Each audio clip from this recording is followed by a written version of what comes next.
Good evening, friends, and welcome to Sleepy Time Tales, a podcast aimed at helping you to get a good night's sleep. Do you find your mind troubled with the stresses of modern life, especially when the lights are out and you're trying to get a restful night? Does your spinning mind keep you awake? Follow my voice down the path towards a good night's rest. Listen to me tell a story that will keep your mind from wandering to your daytime problems, the ones you can't solve right now and will be easier to solve while rested. Listen to my voice and allow yourself to drift, following the twists and turns of the story, but slowly letting go and drifting into sleep. Let my voice wash over you at a comfortable volume and allow yourself to be distracted from the stresses and worries that play on your mind. Whether you need help falling asleep or going back to sleep in the middle of the night, you can trust me to keep you company and help you to wake up tomorrow in a rested state. You may need to try out Sleepy Time Tales for a few nights to get used to this slightly strange idea, but I believe it will be well worth your while. I'm here to work with you, to create a safe space, a cocoon in which you can curl up and allow nature to take its course. So settle down, relax, and allow yourself to get lost in my telling of tonight's story. Before we get to tonight's reading, I'd like to ask for a few minutes of your time. Sleepy Time Tales is a listener-supported podcast. I can only keep it going, paying for the services and tools I use, and justify the time that I use on it, thanks to the generosity of listeners like you. So if you're finding Sleepy Time Tales useful, if it helps you to get a restful night and you'd like to keep it going out to thousands of your fellow insomniacs, please consider supporting it on the Patreon at patreon.com/sleepytimetales. This is monthly support that helps me keep the lights on, but can also get you bonuses based on your contribution level. So go along there, take a look, and sign up if you're interested. You can also make once-off tips to the tip jar on the website, and you can support the show without having to do so financially, but just telling people about it. So if you know someone who you think will benefit from listening to Sleepy Time Tales, tell them where to find it, and leave it at that. And that's enough of that. Let's pick up with 20,000 Leagues Under the Sea, where our protagonist and his friends seem to be prisoners. We return this week to 20,000 Leagues Under the Sea by Jules Verne. It is an infamous shame, cried Ned Land, who broke out for the 20th time. We speak to those rogues in French, English, German, and Latin, and not one of them has the politeness to answer. Calm yourself, I said to the impetuous Ned. Anger will do no good. But do you see, Professor, replied our irascible companion, that we shall absolutely die of hunger in this iron cage? Bah, said Conseil philosophically. We can hold out some time yet. My friends, I said, we must not despair. We have been worse off than this. Do me the favor to wait a little before forming an opinion upon the commander and crew of this boat. My opinion is formed, replied Ned Land sharply. They are rascals. Good. And from what country? From the land of rogues. My brave Ned, that country is not clearly indicated on the map of the world, but I admit that the nationality of the two strangers is hard to determine. Neither English, French, nor German, that is quite certain. However, I am inclined to think that the commander and his companion were born in the low latitudes. There is southern blood in them. But I cannot decide by their appearance whether they are Spaniards, Turks, Arabians, or Indians. As to their language, it is quite incomprehensible.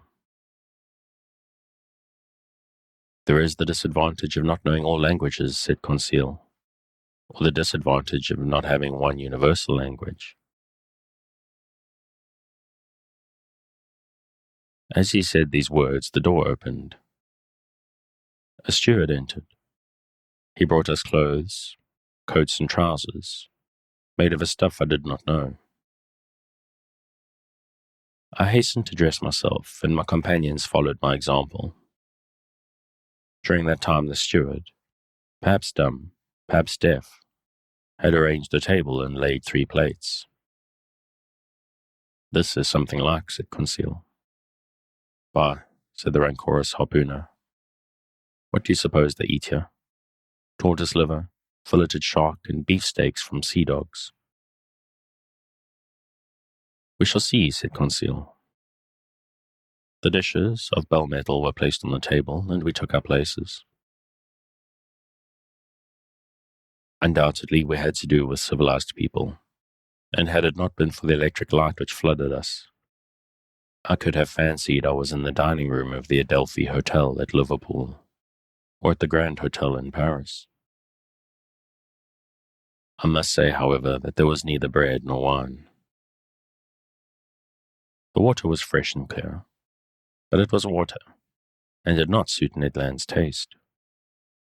Amongst the dishes which were brought to us, I recognized several fish delicately dressed, but of some, although excellent, I could give no opinion. Neither could I tell to what kingdom they belonged, whether animal or vegetable. As to the dinner service, it was elegant and in perfect taste. Each utensil, spoon, fork, knife, plate, had a letter engraved on it, with a motto above it, of which this is an exact facsimile: Mobilis in mobili, N. The letter N was no doubt the initial of the name of the enigmatical person who commanded at the bottom of the sea. Ned and Conseil did not reflect much. They devoured the food, and I did likewise. I was, besides, reassured as to our fate, and it seemed evident that our hosts would not let us die of want. However, everything has an end. Everything passes away, even the hunger of people who have not eaten for 15 hours. Our appetites satisfied, we felt overcome with sleep. "Faith, I shall sleep well," said Conseil. "So shall I," replied Ned Land. My 2 companions stretched themselves on the cabin carpet and were soon sound asleep. For my own part, too many thoughts crowded my brain. Too many insoluble questions pressed upon me. Too many fancies kept my eyes half open. Where were we? What strange power carried us on? I felt, or rather fancied I felt, the machine sinking down to the lowest beds of the sea. Dreadful nightmares beset me. I saw in these mysterious asylums a world of unknown animals, amongst which this submarine boat seemed to be of the same kind, living, moving, and formidable as they. Then my brain grew calmer. My imagination wandered into vague unconsciousness, and I soon fell asleep. Chapter 9. Ned Land's Tempers. How long we slept I do not know, but our sleep must have lasted long, for it rested us completely from our fatigues. I woke first. My companions had not moved and were still stretched in their corner. Hardly roused from my somewhat hard couch, I felt my brain freed, my mind clear. I then began an attentive examination of our cell. Nothing was changed inside. The prison was still a prison. The prisoners, prisoners. However, the steward, during our sleep, had cleared the table. I breathed with difficulty. The heavy air seemed to oppress my lungs. Although the cell was large, we had evidently consumed a great part of the oxygen that it contained. Indeed, each man consumes in 1 hour the oxygen contained in more than 176 pints of air, and this air, charged, as then, with a nearly equal quantity of carbonic acid, becomes unbreathable. It became necessary to renew the atmosphere of our prison, and no doubt the hole in the submarine boat. That gave rise to a question in my mind. How would the commander of this floating dwelling place proceed?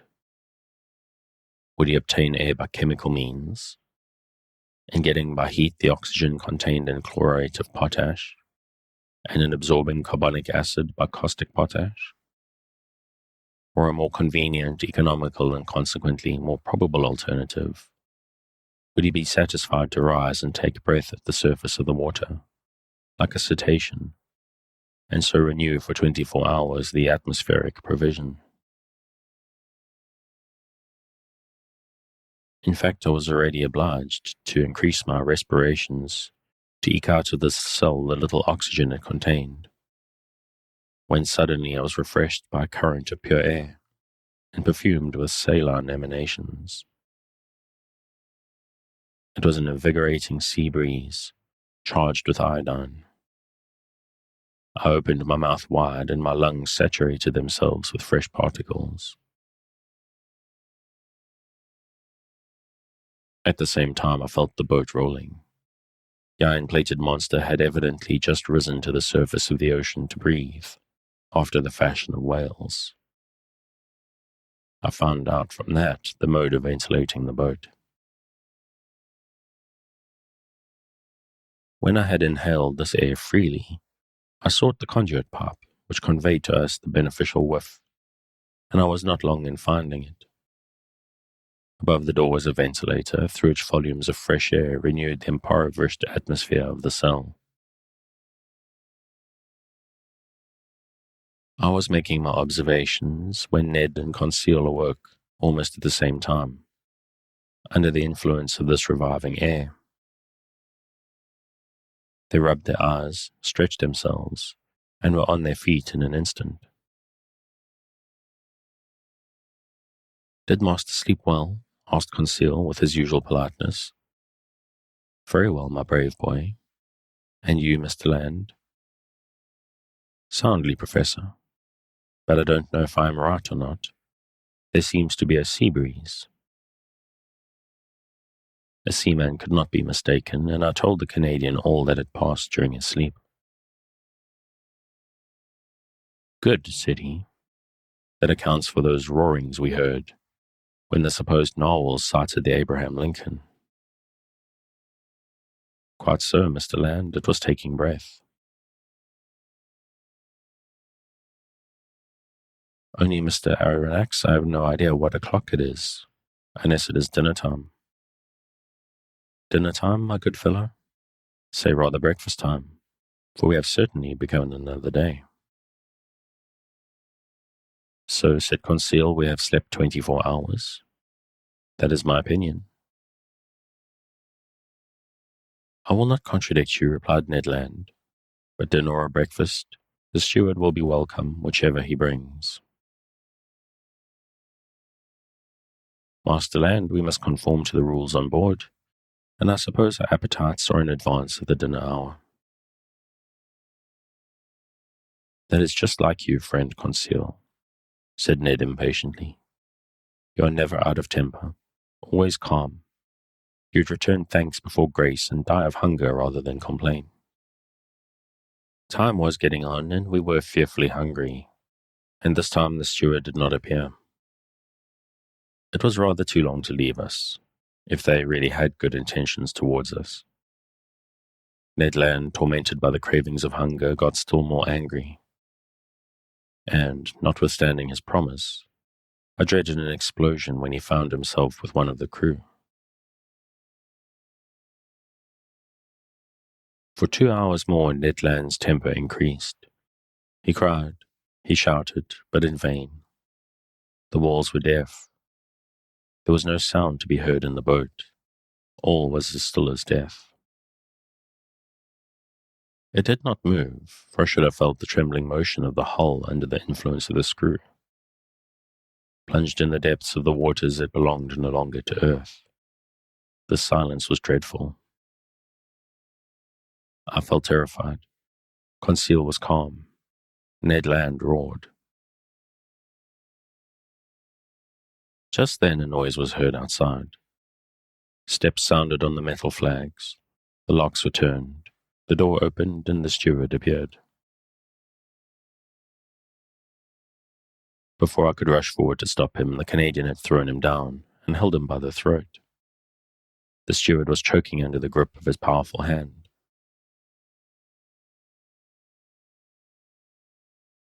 Conseil was already trying to unclasp the harpooner's hand from his half-suffocated victim, and I was going to fly to the rescue, when suddenly I was nailed to the spot by hearing these words in French.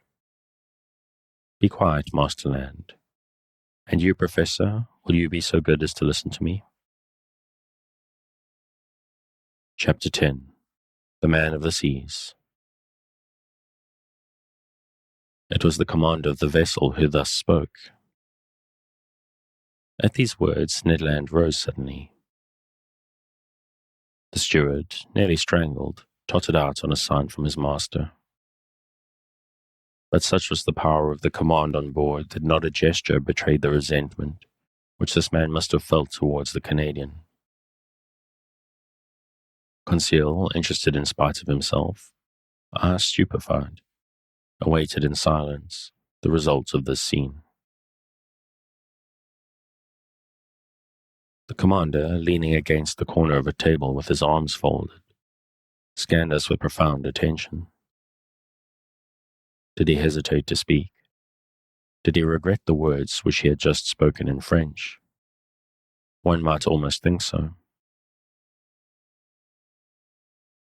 After some moments of silence which not one of us dreamed of breaking, "Gentlemen," said he, in a calm and penetrating voice, "I speak French, English, German, and Latin equally well. I could therefore have answered you at our first interview, but I wish to know you first, then to reflect. The story told by each one, entirely agreeing in the main points, convinced me of your identity.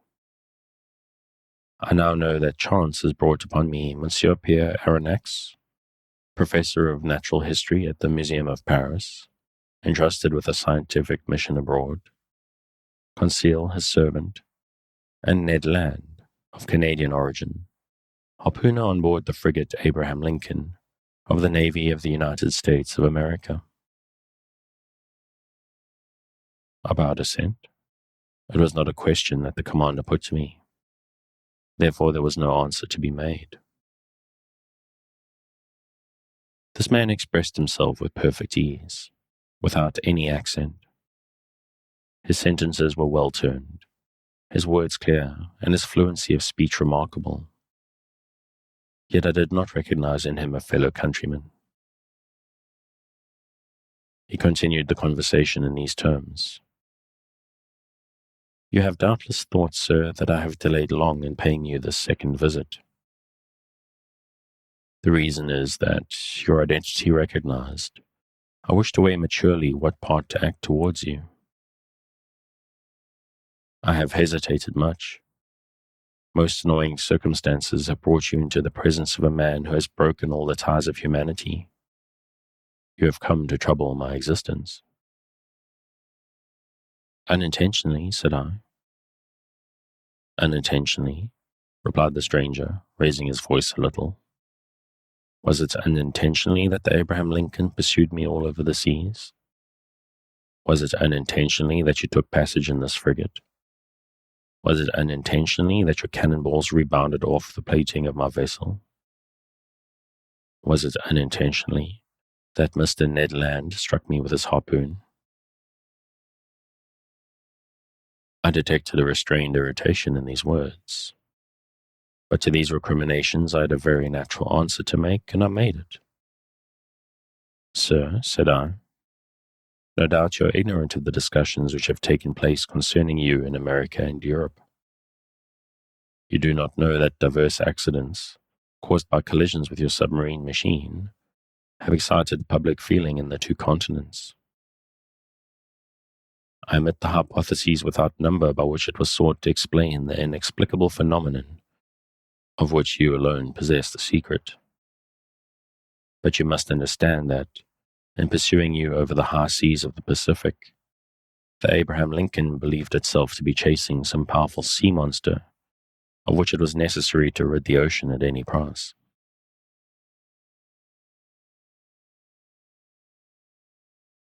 A half-smile curled the lips of the commander.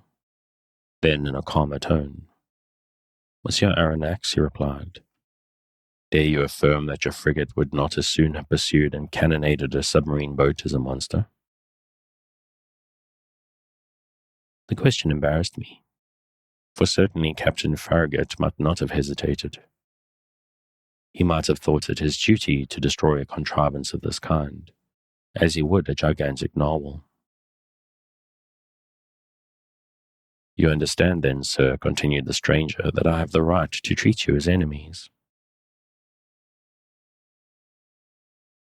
I answered nothing, purposely. For what good would it be to discuss such a proposition, when force could destroy the best arguments? "I have hesitated some time," continued the commander. "Nothing obliged me to show you hospitality. If I chose myself to separate myself from you, I would have no interest in seeing you again. I could place you upon the deck of this vessel, which has served you as a refuge. I could sink beneath the waters and forget that you had ever existed. Would not that be my right?" "It might be the right of a savage," I answered, "but not that of a civilized man." "Professor," replied the commander quickly, "I am not what you call a civilized man. I have done with society entirely, for reasons which I alone have the right of appreciating. I do not therefore obey its laws, and I desire you never to allude to them before me again." This was said plainly. A flash of anger and disdain kindled in the eyes of the unknown, and I had a glimpse of a terrible past in the life of this man. Not only had he put himself beyond the pale of human laws, but he had made himself independent of them, free of the strictest acceptation of the word, quite beyond their reach. Who then would dare to pursue him at the bottom of the sea, when on its surface he defied all attempts made against him? What vessel could resist the shock of his submarine monitor? What cuirass, however thick, could withstand the blows of his spur? No man could demand from him an account of his actions. God, if he believed in one, his conscience, if he had one, were the sole judges to whom he was answerable. These reflections crossed my mind rapidly while the stranger personage was silent, absorbed, and as if wrapped up in himself. I regarded him with fear mingled with interest, as doubtless Oedipus regarded the Sphinx.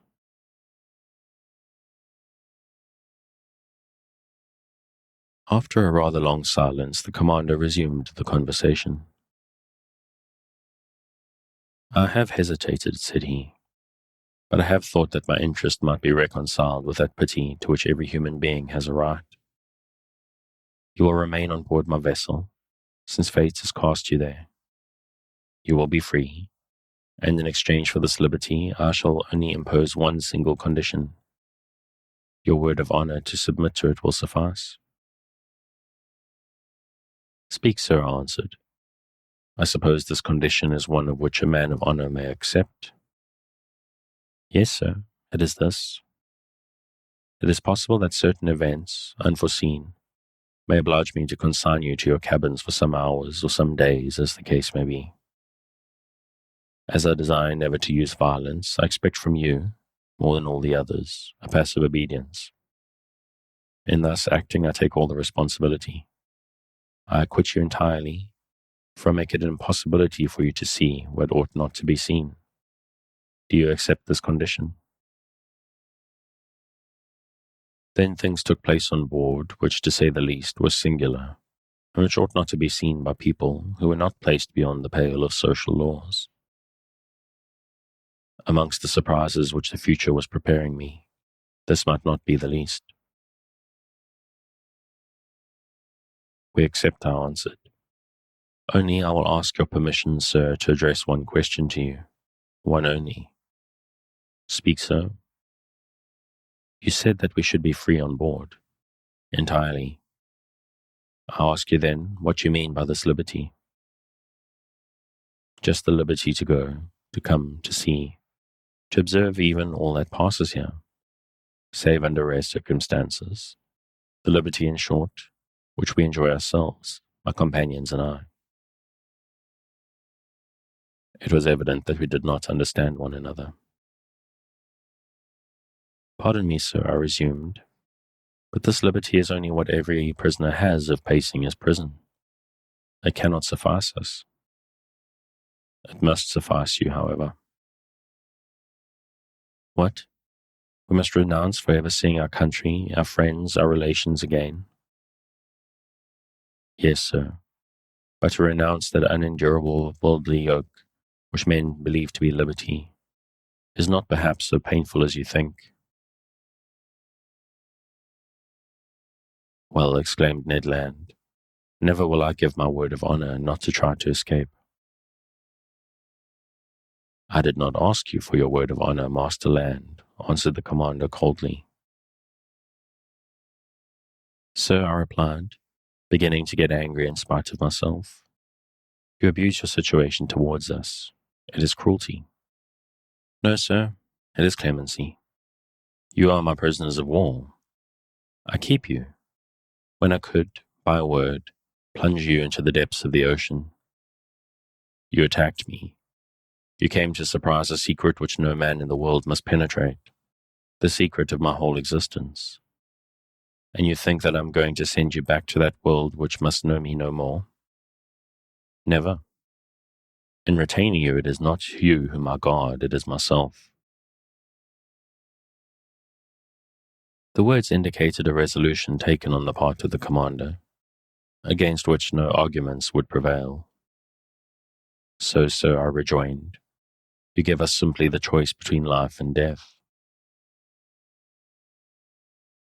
Simply?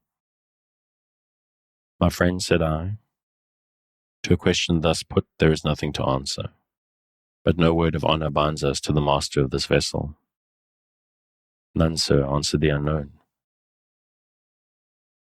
Then, in a gentler tone, he continued, now permit me to finish what I have to say to you. I know you, Monsieur Arronax. You and your companions will not, perhaps, have so much to complain of in the chance which has bound you to my fate. You will find among the books which are my favorite study the work which you have published on the depths of the sea. I have often read it. You have carried out your work as far as terrestrial science permitted you, but you do not know all. You have not seen all. Let me tell you then, Professor, that you will not regret the time passed on board my vessel. You are going to visit the land of marvels.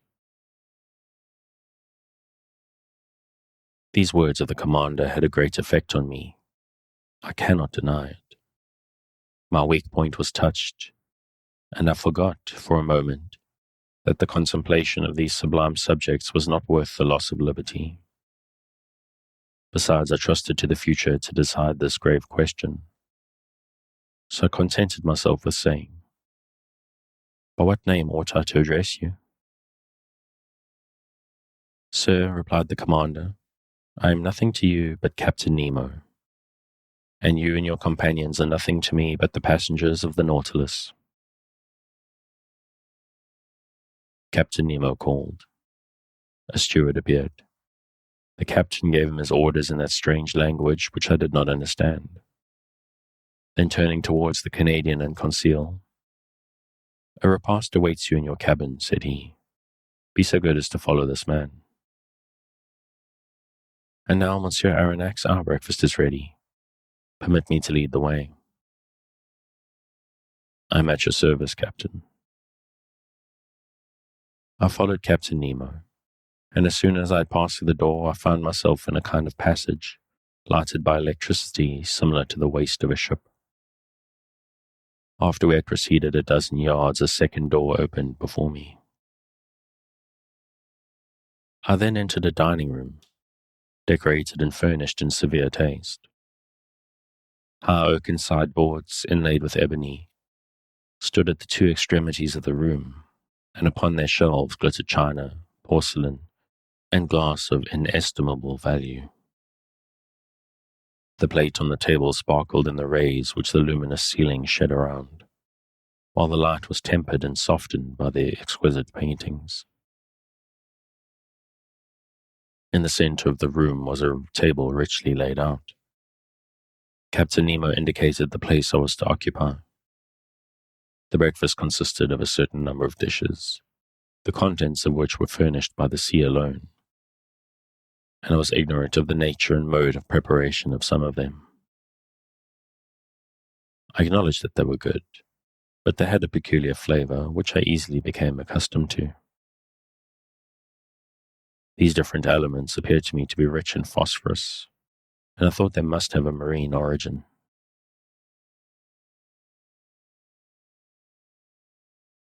Captain Nemo looked at me.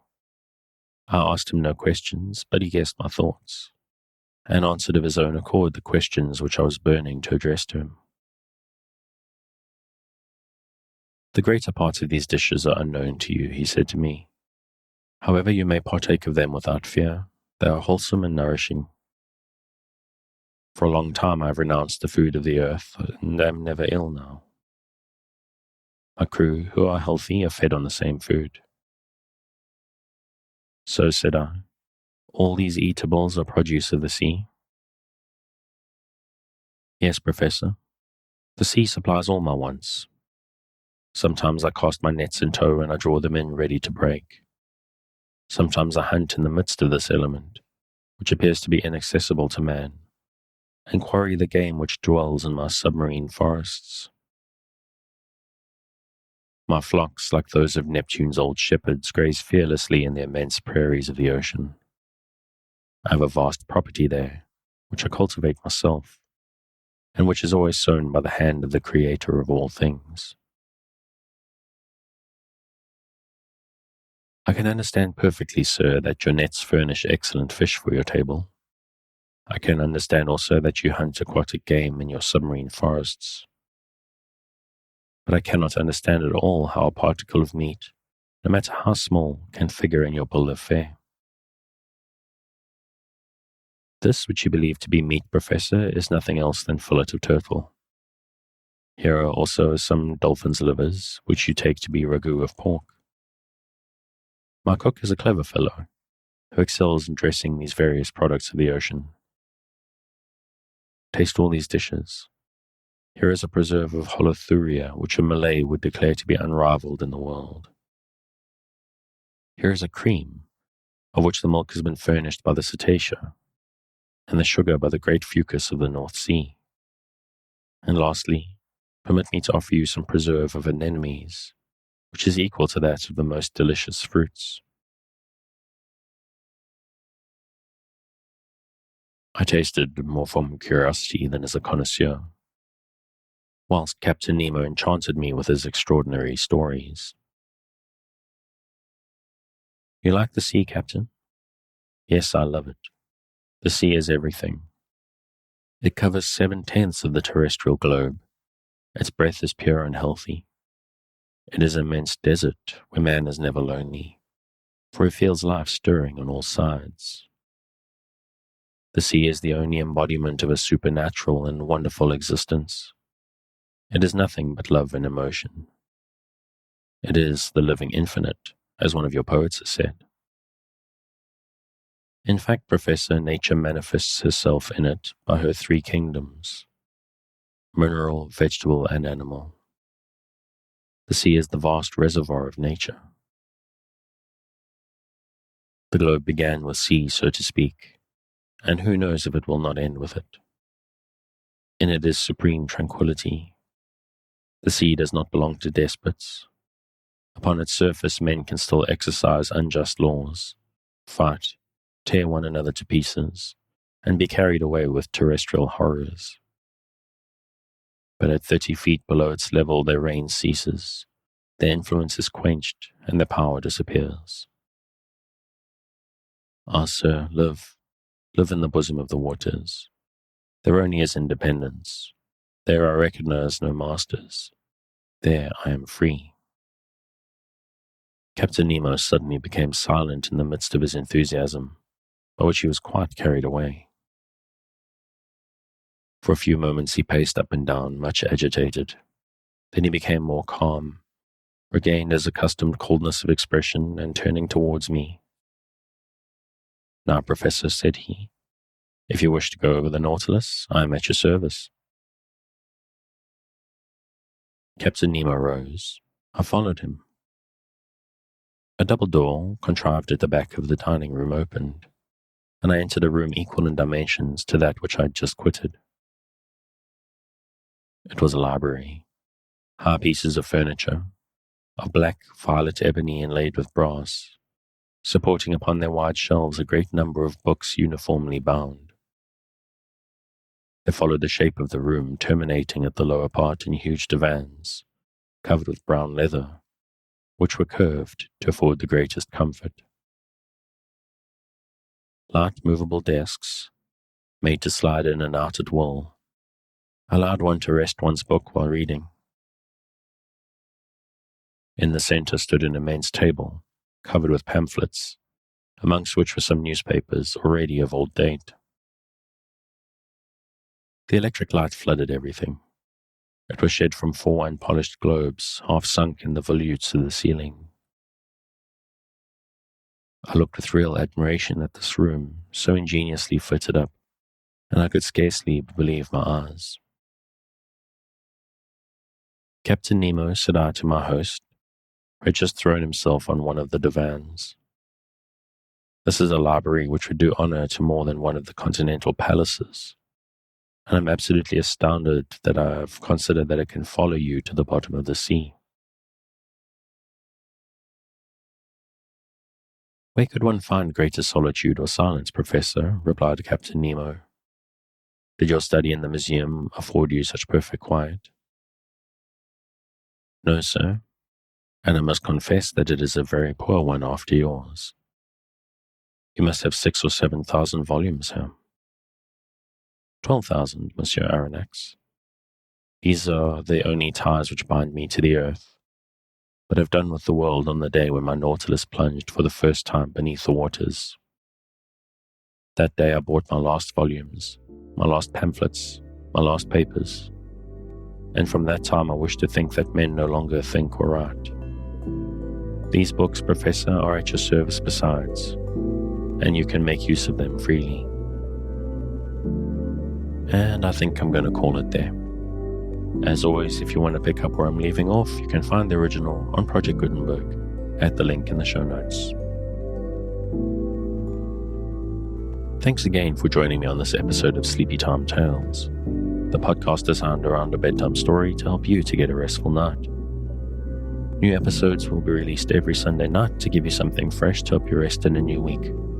But make sure to follow or subscribe in whatever service you use, so that you get your new episodes whenever they come out. Good night, and sweet dreams.